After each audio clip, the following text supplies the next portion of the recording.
Sunday evening shows, none other than the Sisters of Leisure with Tracy and Michelle. How you sisters doing today? We are doing absolutely wonderful today. And we just want to thank you all for tuning in, as always, Sisters of Leisure, living every day in seeking and understanding real events. We appreciate you so much. I would like to thank our sponsors before we get started. That's okay with you guys. And we have Buttermilk Boutique here. She has a little nice packaging, and she made us some wonderful biscottis, and it's a white chocolate cinnamon biscottis, and you can actually have these with your coffee. They're homemade, absolutely delicious. Also, she made us chocolate chip cookies, and when I say there's chunks and chunks of chocolate chips in these cookies, they are absolutely good. Great taste, delicious. You probably can't eat a whole one, but yes, it's good. Yeah, you can, because I know I have. Okay. you can eat a whole cookie. Yeah. Anywho, so, but before we get started, but I want to know, Tracy, your Christmas tree. Well, you know what? I put up my Christmas tree. I said I was going to put my Christmas tree up because Thanksgiving is an amazing day, but I'm thankful every day. So I'm not even going to go through these seasons of this or that. I love Christmas. I love, lights and everything. And it's just, it's just pretty to just have a Christmas tree up. And I chose today for my day to put it up, but I'm thankful every day. So even if Thanksgiving comes, I'm still thankful. So it's just an everyday thing for me. Okay. Yeah. Right. Absolutely. Well, okay, so we were supposed to have Buttermilk Boutique today, but unfortunately something's going on where she can't be reached, but we're still going to, the show must go on. So my brother, Mr. KAZ Radio himself, is going to... I'm going to ask you some questions. Yeah. Uh-oh. What's so interesting, one of the things that we always do on KZ Radio is let our audience really get to know who hosts on our show, right? And so I'm going to ask you guys a few questions, and you can answer those questions. And if your sponsor hops on, I'll hop off. How's that? Okay. Awesome. Sound like a plan. Yeah. And I'm going to still eat my cookie. Yeah, I thought that was interesting. You were eating your cookie on air in front of everybody. Hey. It is what it is. Yeah. It is what it is. Because I was going to do that anyway, because, it's such a good cookie. And the kids been, oh, can I have a cookie? I'm like, no, we're going to wait to eat the cookie. But the time is now. I said I was going to wait. And I'm eating a cookie. Very good. Right here on air. Now, here's my first question. What inspired you all to start Sisters of Leisure? We were just having a conversation. Michelle, we really click. That's my sister. We bond very well. We mesh. So we were just having a conversation because we talk on the phone at least 4 hours a day? Yeah, we talk on the phone a lot. We talk on the phone a lot, but we really just wanted to just do something to help our fellow brothers and sisters. And, I know there's so much talent out there, and we just want to talk about it because we love hearing about what people are doing and what kind of talent you got. It ain't about trying to be like you or get what you got. It's just like, let's share. Let's just talk about it. Right. Yeah. And so, was it your idea? Was it Tracy's idea, or did you just come to it together? Well, it's a little bit of because Tracy and I, she was like, Michelle, we should just go live. We did. We went live on Facebook one day, and I enjoyed it a lot. And so a friend of mine had said, this is the time. Don't think about going back to normal things. Think differently. Do something different. And so Tracy and I, every time I call her, I can call her last minute and say, hey, let's do this. She's like, I'm down with it. Like she just don't. I mean, if I need somebody, I can call Tracy. I say, hey, we're going to Florida. She be like, what time we leaving? Where we going? Like she just down. So I just knew to call Tracy, and you know she's gonna make it happen. And her phone book is out of control. So like there's people to talk to, there's people to meet. And so we just decided to go for it. And we're having a lot of fun. I know I'm having a lot of fun. Yeah. So. And the major thing, go ahead. No, go ahead. The major thing is what? The major thing is that when we said we were going to do it, I kid you not, immediately God put on my spirit, sisters seeking and all of that. It just came out so naturally. We didn't have to think about it, find some words. No, it was like seeking and understanding real events, leisure. It just automatically came out. Voila, there you have it. I was like, okay, well, that's what we're going to call ourselves. Now, okay, now you guys were originally in Cleveland, where I am. Yeah. And you moved to Georgia. That move for you all, was there anxiety, or was it a refresh of breath air? When you guys moved down to Atlanta, what was it like? I'll go first. Well, I was, in a relationship and we broke up. So it was a breath of fresh air for me. Okay. But love you. But seriously, I just needed a change. I knew my dad was in Georgia. My sister was in Georgia. I just called him one day. I said, Daddy, can I move in with you? He was like, yeah. I said, all right, I'll be down there in a couple of weeks. You know what I'm saying? So it was just a blessing to just leave, and take my kids. And we just kind of uprooted down here. And we loved it and been here ever since 2004. Wow. Since 2004, you've been down there. Yes. Yeah. Michelle, how did you end up down there? I came down in 2000 from Norfolk. I went to school at Norfolk State University, go Spartans. And I had such a good time in Virginia that I just like, a girlfriend of mine came over to me, my best friend's apartment. She was like, girl, Atlanta is where it's at. Y'all need to be in Atlanta. I was like, let's go. So we just, so I knew my dad lived in Kingston, not knowing exactly what Kingston is from Atlanta. I was just like, hey, this is an easy move. They was like, well, we got you a really nice apartment downtown. I'm thinking, oh, I'm downtown. You living a life. I get that. And they're like, and you're like not far. The city is Rome, but you're not far from Atlanta. It'd be great. I got down here, I was like, oh my goodness, because I had never been in the country before. So that was like the first time living in the area where it looked like, going to Cedar Point, like really, rural. Right. And so, and so like, it was an adjustment, but now since I'm here, I've learned to love it. It is definitely, different. It's very, picturesque, I'm going to say. And I've learned a lot from the people here. So, but overall, Rome is, it's been a transition, but, we're here. And I don't think if we would have been anywhere else. Okay, so you're in a more rural area. You're not in the urban area like downtown Atlanta. No. Okay. Oh, no. It's a city. It's a busy city. No, well, it's how I don't know how to really describe it. Okay, now it's about Rome, right? Yeah, I don't know, but Rome is growing. It's growing a whole lot. Okay. Matter of fact, since the last time you were here, Larry, like, yeah, wow, they have a whole new shopping center now down the street from me and everything. It's just like definitely it's growing, so it's becoming one of its own. So.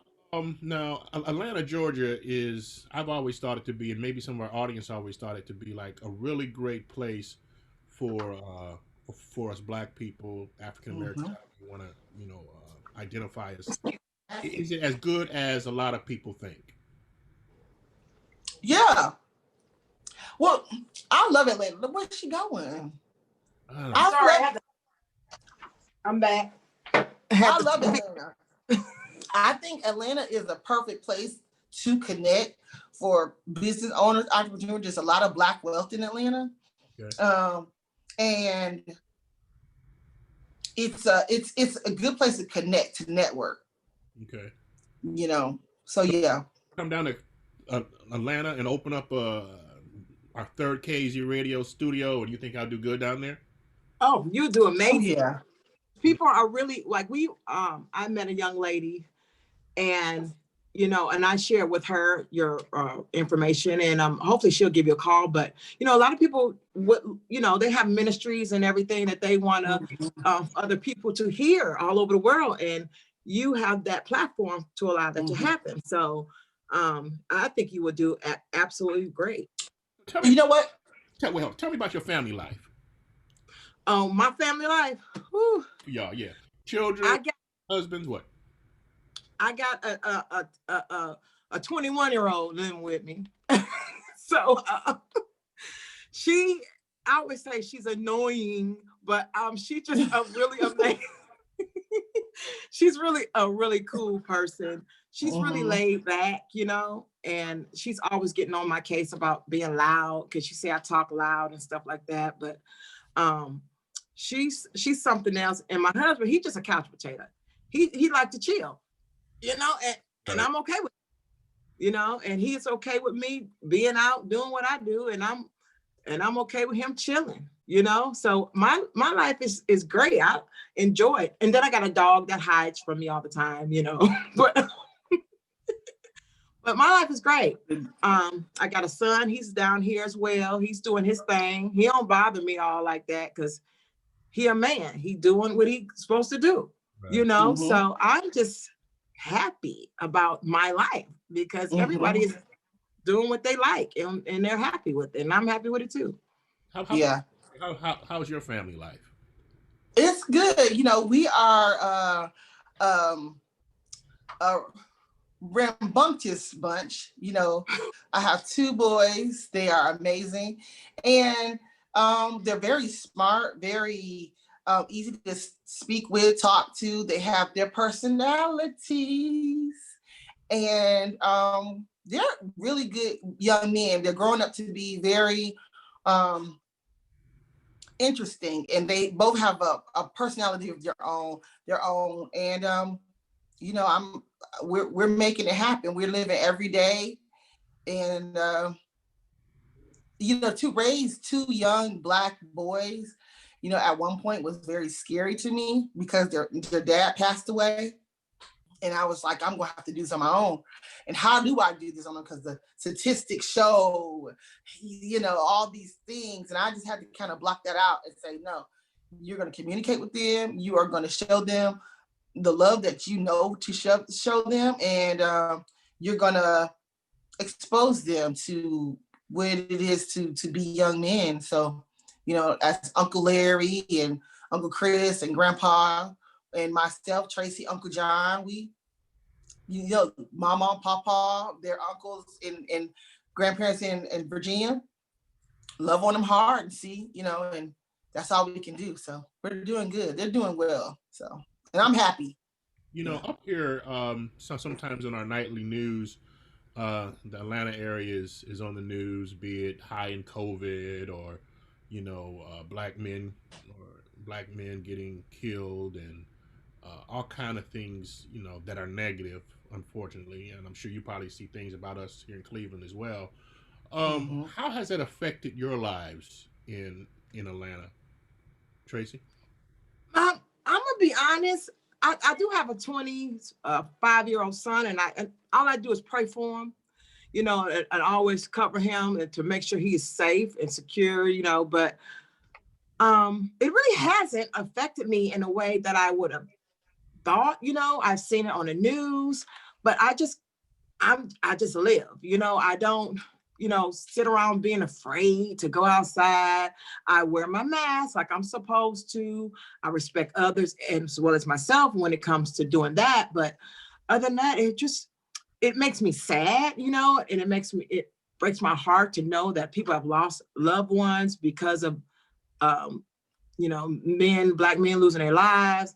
And it makes me sad that people have lost their lives due to COVID-19 as well. But it really has not affected me or my family thus far. And I'm grateful for that. Amen. Yeah. How about you, Michelle? Same thing? Well, when this happened, see, I knew this was coming. No, seriously, I said to myself, okay, you need to, try to be one up on this because, I had kids in school. The school was kind of sending out text messages and things like that. But throughout this whole thing, I was like, if anything I learned from this and if anything I can tell any of my friends, family, anything is to look at this as a time to get to know God for yourself. I think that was, to me, that was the biggest thing. We're shut down, like the whole world. I have never seen anything like it. You look at the history books, it's really not anything like it. Surely this is something more than just Democrat, Republican, whatever. This is some real stuff, happening in this world. And I felt like immediately, look, we gotta, this is literally a come to Jesus. Right. Like we're gonna have to move some things, change some things, meditate on some things, concentrate on some things, because this is not just some whatever, some fluke. This is real business. This is lives, Yeah. So now you all have your degrees in the different disciplines. Michelle, what do you have your degree in? mine's in human services. Okay. So I'm a social work, dealing with children and families, people who are, needing of services in the community. Okay. Yeah. Good work, Tracy. I have a master's degree in management, and I'm so good at that because I've been managing people all of my life. You know what I mean? She is bossy. I'm a little manageable at work. I just always have that in me to do. So I do have a master's degree in management. I'm not a manager, but I've always had that gift to do that, to put things in order. So now you've decided to do a little shift here. You started this podcast, and your purpose is, tell us the acronym for leisure again. Living every day in seeking and understanding real events. Okay. Now, when you're seeking and understanding real events, you give us a little more deeper understanding of the real events part. I guess you could say for the real events, it's like people go through things, people have situations in their life. And, it would be good to talk deeper about that, and not just have people just come and talk about their business, but people have life issues, right. And only God can fix those issues, right. But some people need a light in their lives. They need love in their life. So, it's just important to me that you show love. With the events, one of the things I love about your show is you've had entrepreneurs on, right? You've asked them questions about their business and what and the reasons why they do it. And you also get a little deeper into some of their personal lives and stuff like that. How has that helped you know your guests better? Well, because I feel like when we talk to people, like for instance, when we talk to Talena from Chosen Bath and Body, some certain things that she said resonates with me, and that gives me a feeling of, once again, I'm using that word, validation or confirmation that, okay, so even though she was feeling this, whereas even though this is happening, she was able to overcome, or this is the path she took. So to me, it's always, because that's what we want. We want these business owners, these entrepreneurs to tell their story. So, because you never know who's going to resonate with. You never know if they're going to give a nugget to someone who is just about to say, you know what, I'll forget it. I'm not going to be able to do this. And then they hear it and like, oh, you know what? Talena said this is what she did and this is what helped her. Or Lauren said this is what he did and this has helped him. So that's what, I wanted, one of our missions is just to kind of like bring these people on who are in it, living it, doing it, and they're gonna be able to give that energy out there and say, hey, okay, someone's gonna be able to pick that up and use it to their best ability. There's like something that Tracy said. Go ahead, Tracy. It's like paying it forward, like you may be helping the next person along just by having this conversation with them. Right. Helping them out in whatever way that you don't even know about. And these people are tangible. These people are reachable. These people are living. Some might be still working in a regular 9 to 5. Somebody, some might be, just totally in their business. Some might be transitioning to making their full-time a part-time and making their business a full-time. So it all, I like to use the words connecting the dots. It's all connecting the dots for everybody. Something is good. Someone should be able to get something from each guest. Tracy, I remember you telling us a story of the loss of my niece, your daughter, Nikki, and how you went through a moment of depression and mourning, which is of course obviously normal, but it motivated you to start another business or yes. part-time. Yes. That helps a lot of people to know that you were able to overcome and are still overcoming, but you focused on better health. And yes, tell us more about that business and having better health. Well, for me, better health was something that I knew I needed because obviously I'm sad, I'm heartbroken about the loss of Nikki, but I had to, I knew I had to change, because if I stayed in that same mindset, then it would have done me no good, So I have to make a change and do something different, something that I enjoy. I always want to lose weight or, get snatched, as they say. So I figure health and wellness is the great opportunity, a good business to be a part of. So I'm just grateful. And this is the perfect time too. It is, because everybody been at home. Y'all know y'all been eating everything. But I'm just saying, for me, I know that's what I needed. My mama was a exercise queen, and she always inspired me to want to, work out, walk, do something. So it just look good. Right. Yeah. It just all came together for me, It just all came together. And I'm just taking time out to make sure I take care of myself, because I do have underlying issues. And, I have to take care of myself, because you just never know. I didn't even know I had underlying issues. It just sprung up on me all of a sudden. So it's so very important to just go to the doctor, make your appointments, and take care of yourself. Self-care is so, so, so important, seriously. Mm-hmm. Yes. So tell us something inspirational, guys, to those that are watching, to those that are listening, to those that see the replay. What is something that really changed your life? You were going in this path, you was going in one direction, and then something just hit you. Something just happened, and you're starting to see that thing that ever happened, whatever clicked, made your life change for the good. I'm gonna have to say, I'm just gonna be honest. It was COVID. I'm 46, and Tracy and I talk about this all the time. Like, really, Michelle, you just now getting it. You just not understanding this.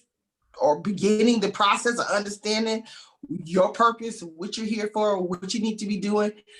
And so, yeah, and I believe it was also forced me to be quiet. It forced me to sit. It forced me to relax. It forced me to connect, because I said to myself, I was like, I have to raise these children. I still have 2 humans I'm responsible for, and that's gonna raise children, and that's gonna have wives, and so I have to really get this together in order to fully have them to understand what it is to have change and differences and still be able to continue on and prosper and to have a clear mindset. Because so it took this moment, this time, 2020 March, for me to be able to sit down, no work, me and my children, and say, oh, I'm off the hamster wheel and I have to have a life. I have to continue, and so that's it was just is now. Well, for me, it was love. I always wanted love, someone to love me, just to be able to love. But I mean, I heard this 1,000 times.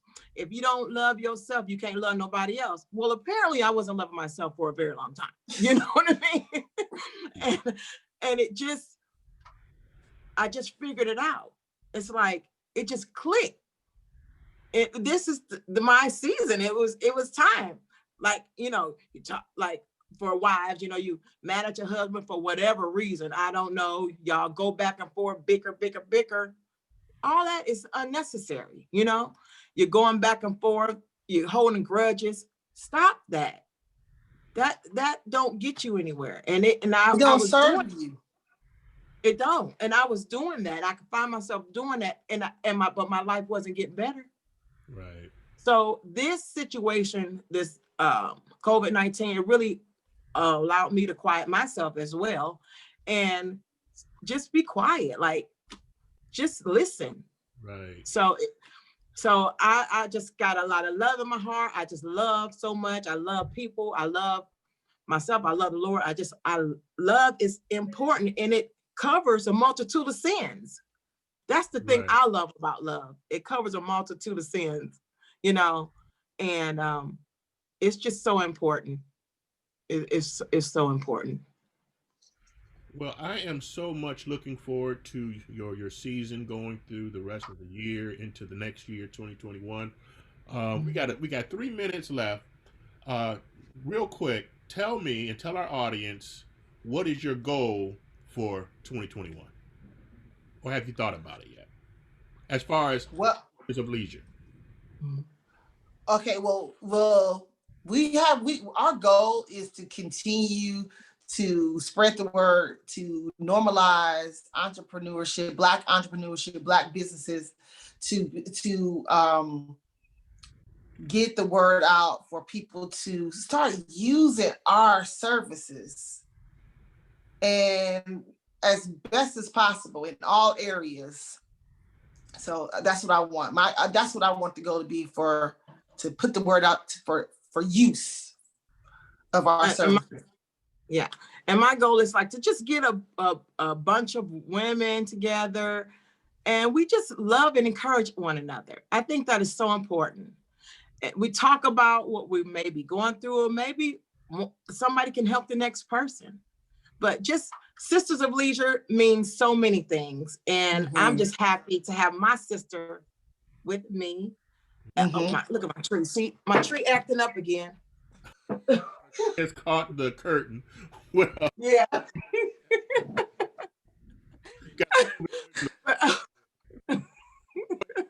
Finish up. Yeah, but I just really thank everybody, though, seriously, from the bottom of my heart. We really appreciate you all for tuning in and watching us every other week. We love you all so very much, and we just look forward to talking with you. We do have a email address. It's solpodcast1 .com if you would like to just at gmail.com. At gmail.com. Gmail, excuse me. SOL podcast1@gmail.com. And we also have an Instagram page, which is Sisters of Leisure. And we just love you all. And we appreciate you all tuning in. And we look forward to seeing you next time. Bye-bye. See you later.